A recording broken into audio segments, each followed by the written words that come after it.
এখন আজকে police commissioner বলছে যে যে হত্যাকারীকে শনাক্ত করা হয়েছে জামাত শিবিরের লোক। এখন আমি বলি এটা তো বিএনপির কোন নেতার স্টেটমেন্ট না। ওই যাকে শনাক্ত করা হয়েছে সেই তার উপর আঘাতকারী হাদির উপর সে ছাত্রলীগেরও নেতা আর ঢাকা বিশ্ববিদ্যালয়ের যে ভিপি কি নাম সাদেক কাইমের সাথে একই টেবিলে চা খাচ্ছে। এখন এর বিচার কে করবে? আসসালামু আলাইকুম রাহমাতুল্লাহ। সুপ্রিয় দর্শক, গতকালকে বিএনপির সিনিয়র যুগ্ম মহাসচিব রুহুল কবির রিজভী সাদিক কায়েমকে ঘিরে কয়েকটা বক্তব্য দেন। তো এই বক্তব্য কেন দিয়েছেন?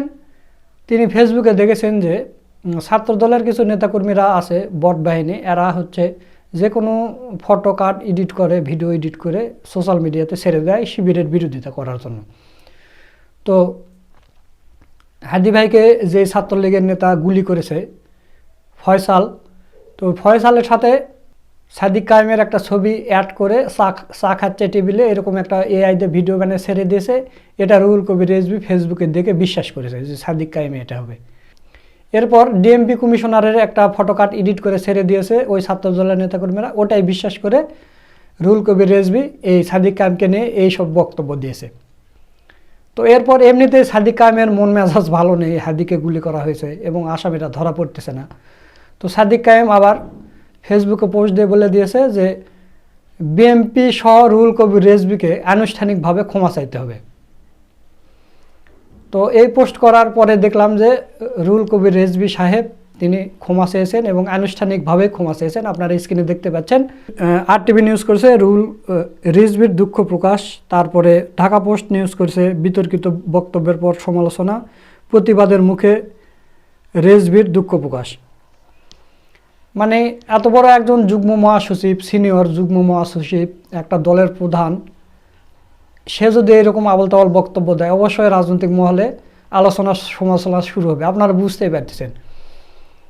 কারণ বলা হয় যে বিএনপি সবচাইতে বড় দল এবং বড় দলের সিনিয়র যুগ্ম মহাসচিব যদি এরকম আবল তাবল কথা বলে, এটা নিয়ে কিন্তু বিএনপির ভিতরেও আলোচনা সমালোচনা শুরু হয়ে গেছে। বিএনপির যারা এআই বোঝে, যারা তরুণ আছে, তারা রুহুল কবির রিজভীর বিরোধিতা করেছে এবং এই বক্তব্যের সমালোচনা করেছে।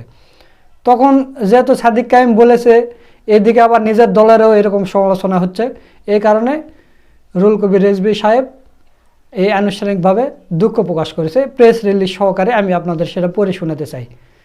তো এরপর আর একটা নিউজ দেখলাম যে কালবেলা নিউজ করেছে রিজভীর দুঃখ প্রকাশ, তারপরে আমার দেশ নিউজ করেছে ভুল বক্তব্য দিয়ে দুঃখ প্রকাশ রিজভী।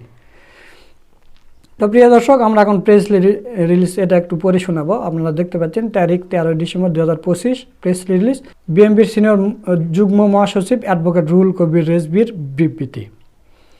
RTVর লগো ব্যবহার করে ঢাকা মেট্রোপলিটন পুলিশ কমিশনারের বক্তব্য সামাজিক যোগাযোগ মাধ্যমে ভাইরাল হয় এবং এছাড়াও শরীফ ওসমান হাদিকে আক্রমণকারী একজন সন্দেহভাজন ব্যক্তির সাথে ডাকসুর ভিপির চা খাওয়ার দৃশ্যটি সামাজিক যোগাযোগ মাধ্যমে ভাইরাল হয়। এই দুটি বিষয় ছিল ভিত্তিহীন এবং AI জেনারেটর। ফ্যাক্ট চেক না করে উল্লেখিত বিষয় দুটি দিয়ে আজ দুপুরে নয়াপল্টনে বিএনপির কেন্দ্রীয় কার্যালয়ের সামনে একটি সভায় বক্তব্য রাখি। এই অনিচ্ছাকৃত ভুল বক্তব্যের জন্য আন্তরিকভাবে দুঃখিত। তো দর্শক, আপনারা দেখলেন যে আনুষ্ঠানিকভাবে কিন্তু রুহুল কবির রিজভী সাহেব দুঃখ প্রকাশ করেছে। তো রুহুল কবির রিজভী সাহেব যখন এই বক্তব্যটা দিয়েছে, বক্তব্য দেওয়ার আগে কিন্তু তার চিন্তা ভাবনা করা উচিত ছিল যে ডাকসুর ভিপি, রাকসুর ভিপি, এরা আমাকে এত পরিমাণ সম্মান দিয়েছে, আমার নিজের দলের নেতাকর্মীরাও এত সম্মান দেয়নি। আপনারা দেখেননি রুহুল কবির রিজভীকে ধরে নিয়ে গিয়ে আসনে বসিয়ে দিয়েছেন এবং তার সাথে কত সুন্দর ব্যবহার করেছে ঢাকা বিশ্ববিদ্যালয়। এরপর রাজশাহী বিশ্ববিদ্যালয়েও এত সুন্দর ব্যবহার করা হয়েছে। তো যে ছেলেটা আপনার সাথে এত সুন্দর ব্যবহার করলো, সোশ্যাল মিডিয়ায় এটা নিয়ে তোলপাড় হয়ে গেল এবং সবাই প্রশংসা করলো, সেই ছেলে এরকম একটা কাণ্ড করবে, আপনার এটা ভেবে চিন্তে বক্তব্য দেওয়া উচিত ছিল না। আপনি AI এটা দেখেই আপনি এরকম বক্তব্য দিয়ে দিলেন। এখন রাজনৈতিক বিশ্লেষকরা কি বলছে জানেন?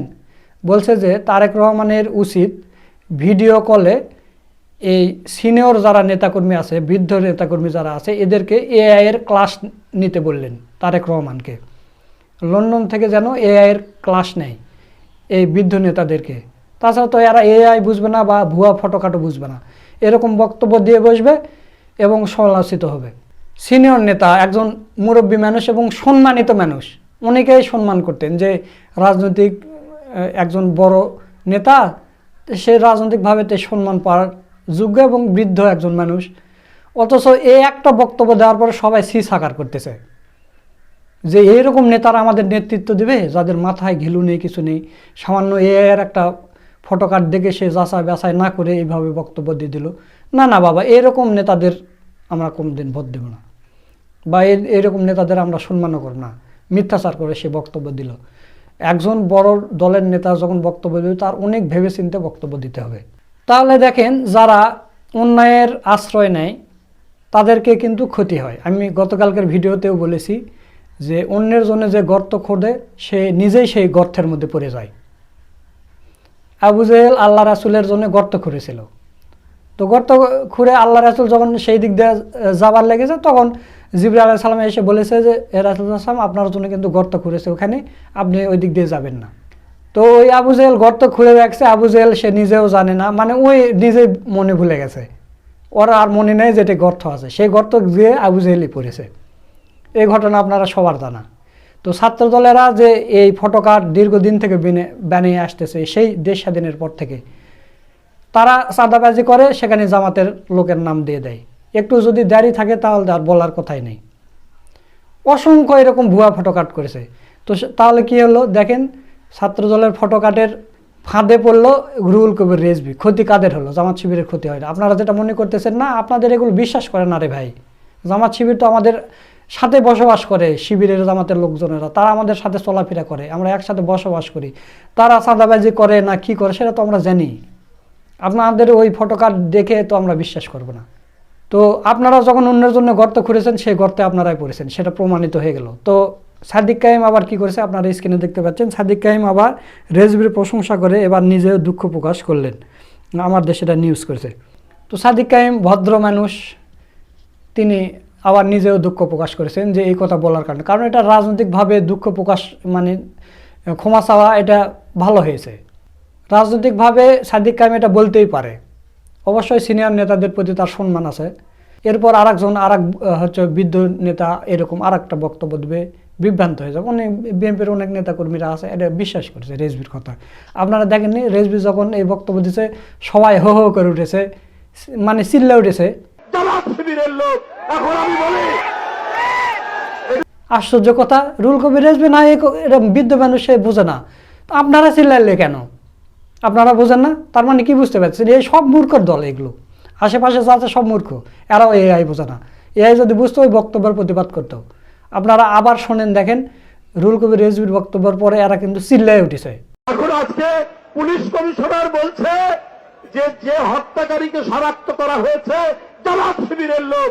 এখন আমি বলি, এটা তো বিএনপির কোন নেতার স্টেটমেন্ট না। বাবা দিচ্ছে, আপনি সেই রকম বক্তব্য দিয়েছেন। তো প্রিয় দর্শক, সব মিলে আজকের ভিডিওটা আপনাদের কাছে কেমন লেগেছে তা অবশ্যই কমেন্ট করে জানিয়ে দেবেন। ভিডিওটা ভালো লাগলে শেয়ার করবেন। সকলকে ধন্যবাদ। আসসালামু আলাইকুম ওয়া রাহমাতুল্লাহ।